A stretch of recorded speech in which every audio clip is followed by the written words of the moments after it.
پیر و فقیر کی کیا حیثیت ہے؟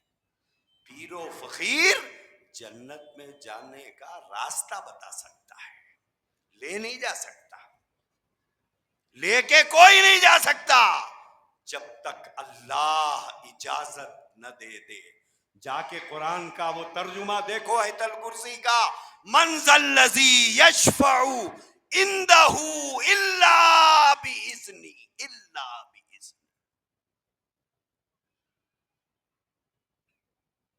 حضرت آدم ہمت نہیں، حضرت نوح ہمت نہیں، حضرت ابراہیم کی ہمت نہیں، حضرت موسیٰ کی ہمت نہیں، حضرت عیسیٰ کی ہمت نہیں، پیر صاحب کی ہمت ہوگی، وہ جائیں گے۔ نبی نہیں جائیں گے بارگاہ الہی میں، پیر جائے گا۔ اور یوں سمجھ رہے ہیں کہ پیر صاحب ہم کو جنت میں لے جائیں گے، یہ ایسا بدبخت آدمی جو اللہ کی ربوبیت اور الوہیت کا انکار کرتا ہو، یہ جنت میں لے جائے گا۔ اس لیے دوستو، مجلس تحفظ ختم نبوت کا جو مشن ہے، جو کام ہے، یہ نہ کسی جماعت کے خلاف ہے، نہ کسی مسلک کے خلاف ہے، کسی کے بھی خلاف نہیں ہے، دھوکے بازوں کے خلاف ہے، اسلام کے غداروں کے خلاف ہے، اللہ کے باغیوں کے خلاف ہے، نبی کی تعلیمات کے ساتھ بے وفائی کرنے والوں کے خلاف ہے۔ اللہ تبارک و تعالی آپ کو، مجھے، ہر صاحب ایمان کو زندگی کی آخری سانس تک اس دین متین کی حفاظت کرنے کی توفیق عطا فرمائے، اور رسول اللہ صلی اللہ علیہ وسلم کے لائے ہوئے دین اور اس کی شریعت کی حفاظت اور اس کا تحفظ کرنے کا حوصلہ، ہمت، ارادہ ہم سب کو نصیب فرمائے۔ بتاؤ کون کون تیار ہے اس دین متین کی حفاظت کے لیے؟ ختم نبوت زندہ باد، ختم نبوت، ختم نبوت، ختم نبوت۔